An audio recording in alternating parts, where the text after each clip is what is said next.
proud of you and proud to be your principal.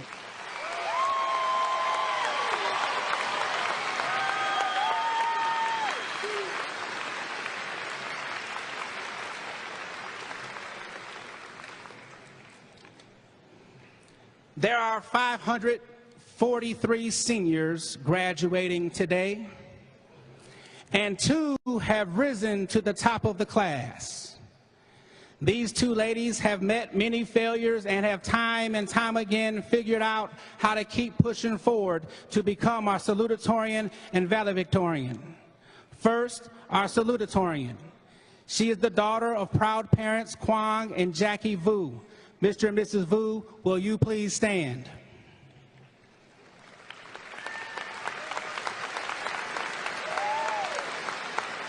Thank you. Emily Vu is the oldest of 3 daughters and is proud to be a first-generation Vietnamese American. Having studied classical piano and violin for 12 and 8 years respectively, Emily has strived to perfect her passion for the performing arts. Impressively, she has been a member of the RHS Varsity Orchestra, TMEA Region Orchestras, and Greater Dallas Youth Orchestras throughout all of high school. No matter if it's competing in local competitions, consistently earning top scores in regional and state UIL, or performing for local nursing homes, Emily enjoys playing with her musical family the most. Apart from her musical pursuits, she enjoys engaging in school club. As the president of National Honor Society, president Mu Alpha Theta, president of Embrace, and co-president of Psychology and Piano Club, she has expressed both her enterprising leadership and fervent commitment to serving her community. Emily plans to attend Mercer University as a Stamp Scholar. This National Full Ride Scholarship includes a $16,000 enrichment stipend intended for studying abroad and for research. Emily will major in biochemistry and minor in piano performance with aspirations to become an oral surgeon. With a GPA of 5.331, I present the class of 2017 salutatorian Emily Vu.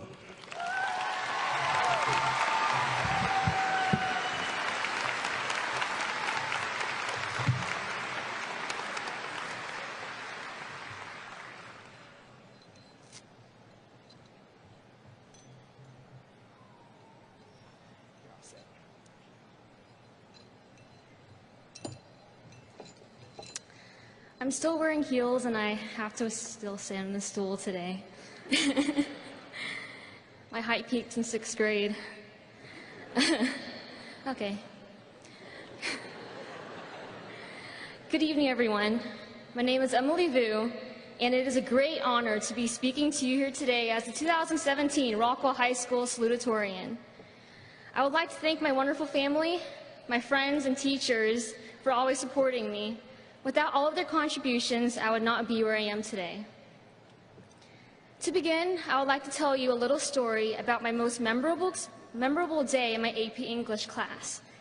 It is a day that has impacted me greatly, leading me to discover who I would like to become. During the first week of school, my English teacher, Miss Disney, asked each of us one question. She asked, "Are you a wolf or are you a sheep?" To give you more context, her question was inspired by a quote by Hugh MacLeod, who said that the price of being a sheep is boredom, the price of being a wolf is loneliness. Choose one or the other with great care. As she went through all the students in the classroom, a strong majority confidently answered with wolf. Whether they truly meant it or not is unknown, and a few were brave enough to answer with sheep. One student cleverly evaded the question and said that he was a wolf in sheep's clothing, which was against the rules. Meanwhile, I was contemplating my answer to her question. By the time it was my turn, my heart rate was up and I was nervous. I know this may sound a bit overly dramatic for a seemingly simple question, but I get pretty nervous during any public speaking, so you can only imagine how I'm feeling up here. Aside from that, I was ultimately anxious because I was questioning my identity. Was I sheep or was I wolf? I didn't really know for sure at the time. Regarding how extremely shy and soft-spoken I was then, I felt that I was truly a sheep. However, I didn't want to be an anomaly among the room. I also felt that the merits of being a wolf far outweighed those of a sheep. Due to the pressure from the class majority, I sheepishly, pun intended, answered with wolf.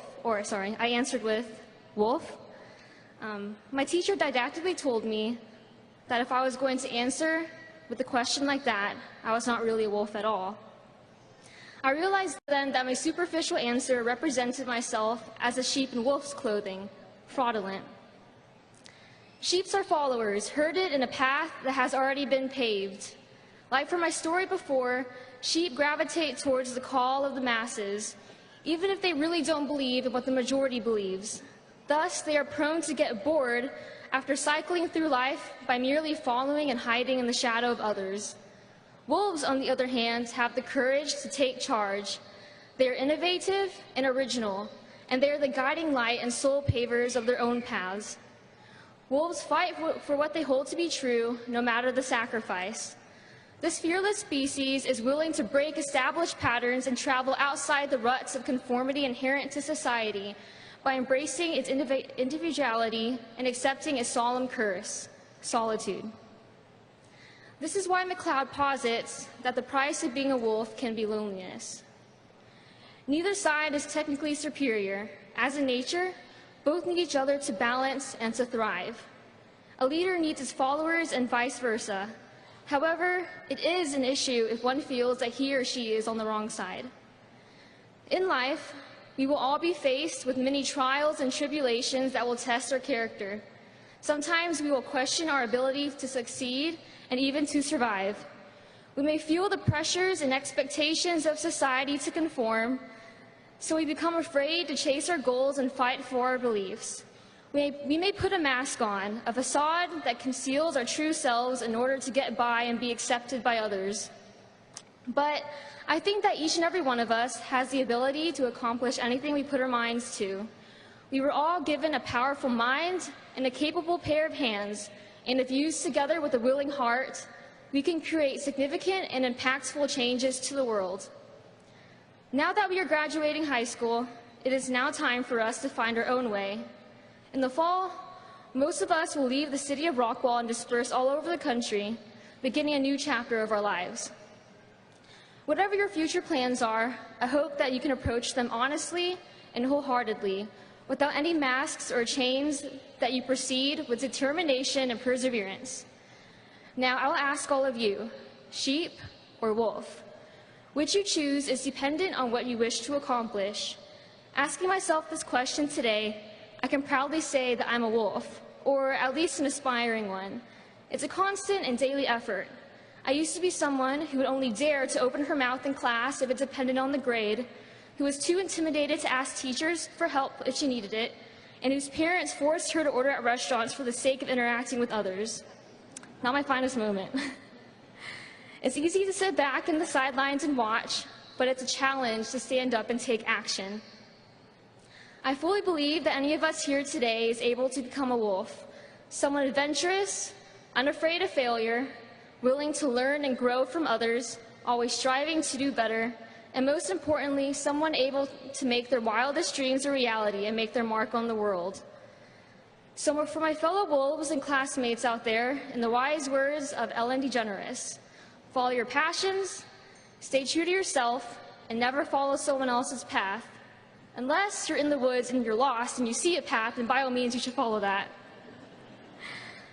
All I ask is that however you decide to answer, I hope that you can respond candidly and confidently.